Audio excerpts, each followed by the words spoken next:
What's up, everybody? It's your guy Victor Mason back at you again with another freight video. So today we're going to be talking about starting a freight brokerage and what your first 90 days should actually look like step by step. We're not pulling any punches, we're not gatekeeping any information, we're giving you all the facts. So stay tuned for the video, like, comment, and subscribe if the video helps you. I'll see you on the other side.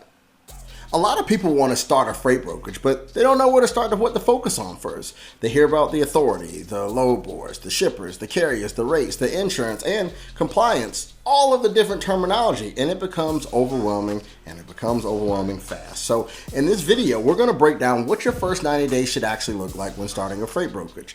Not theory, a practical roadmap for what to focus on in your first month, your second month, and your third month. Because in freight brokerage, the way it works is what you do early sets the tone for everything later. So let's start with this. Your first 90 days is not about trying to get rich. They're about building the foundation or building the infrastructure. And this is where most people get it wrong. They rush straight to the money. They want to book a load before they understand the business. But freight brokers isn't just finding a truck and finding a customer. It's sales, it's operations, it's pricing, it's risk management, compliance, communication, and building relationships. So your first 90 days need to be structured. You can't guess on this. So let's break it down.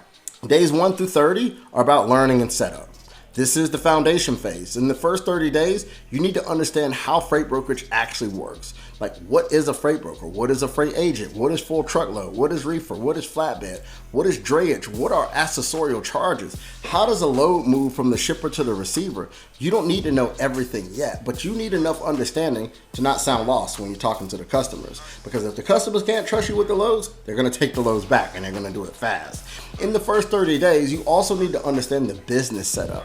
That means authority, bond, insurance, business formation, carrier packets, customer agreements, and basic compliance. Because a lot of people think that getting authority means that they already have a business, and it does not. Authority is permission to operate. The business is built through systems, through customers, through carriers, and execution. This is also when you should start thinking about what your niche is. New brokers usually make the mistake of trying to move any and everything. Dry van today, reefer tomorrow, flatbed next week, drayage after that. That makes it harder to learn because instead you want to narrow your focus. You want to choose a mode, choose an industry, choose a customer type, and choose a lane. And then you can expand later. But early on, focus creates clarity. The first 30 days should also include building your basic tools. You need a CRM, even if it's simple. Maybe it's just a spreadsheet. You need a way to track prospects. You need a way to organize carriers. You need email templates, call scripts, follow-up reminders, and a basic operating process. This is where structure starts, not when you're already overwhelmed with too much work and too many customers. Now, let's move to days 36 through 60. This is the outreach and pipeline phase. This is where you start building your customer pipeline. And I want to be clear with you. This is where most people quit because sales, it can be uncomfortable. Cold calls are uncomfortable. Follow-up is uncomfortable. Getting ignored, uncomfortable. But in this business, you can't get customers. You don't have a brokerage. During days 31 through 60, your job is to build a targeted shipper list. Not a bunch of random companies, targeted companies. So you should know what industry they're in, what type of freight they ship, where they're located, what equipment they might use, and who the decision maker might be. You aren't just collecting names, you're actually building a pipeline.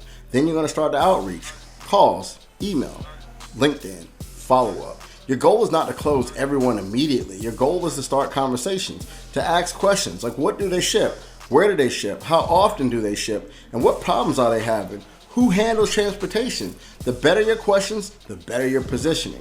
And this is also when you start learning how to quote freight. Don't wait until the customer asks for a rate to start learning pricing. You need to understand the lanes, the mileage, the equipment, market conditions, fuel, carrier availability, and most importantly, margin. Pricing is one of the biggest places where new brokers lose money. You can hurt yourself fast, right, if you guess. During days 31 through 60, you should also be researching carriers even before you have freight. Why? Because once a customer gives you a load, you don't want to be starting from zero. You should already be learning which customers run certain lanes, which carriers handle certain equipment, who communicates well, who has clean authority and insurance. Carrier research is preparation, and preparation produces panic. Now, let's move through days 61 through 90. This is the execution phase. By this point, you should have some conversations happening. You should have some prospects in your pipeline. You should have follow-up scheduled. You should understand your niche better. And now the focus becomes turning activity into opportunities. Days 61 through 90 are about consistent follow-up. Most freight is not won on the first call, it's won because you stayed consistent when other brokers disappeared. This is a momentum thing. You follow up, you check in, you ask if they have lanes coming up, and you ask them if they need help with any difficult shipments. You stay professionally persistent. That's how business develops. This is also when you may start quoting real opportunities. And when that happens, slow down. Slow down. Do not rush. Get the details. Pickup location, delivery location, the commodity, the weight, equipment type, appointment times, special requirements, accessorials, delivery expectations. The more details you have, the better you can price and protect yourself. And once you have a real load opportunity, you start connecting the customer side with the carrier side, and this is where business becomes real. You find a qualified carrier, you vet them, you confirm insurance, you negotiate the rate, you communicate the details, you track the shipment. You solve problems if they come up. This is where structure matters, because once freight is moving, mistakes become expensive. During days 61 through 90, you also need to start documenting everything that you're learning. Your call scripts, your objections, your pricing notes, your carrier notes, your customer follow-ups, your load process. Don't wait until you're busy to build systems. Build systems while you're still small. That's how you prepare to scale. Now, here's what your first 90 days should not look like. It should not be random videos, random customers, random freight, random carriers. That's how you get overwhelmed. Your first 90 days should have direction. Month 1, learn and set up. Month 2, build your sales pipeline. Month 3, execute, follow up, and refine. That's your roadmap. And here's the bigger point. Most people overestimate what they can do in 1 week and underestimate what they can build in 90 days with consistency.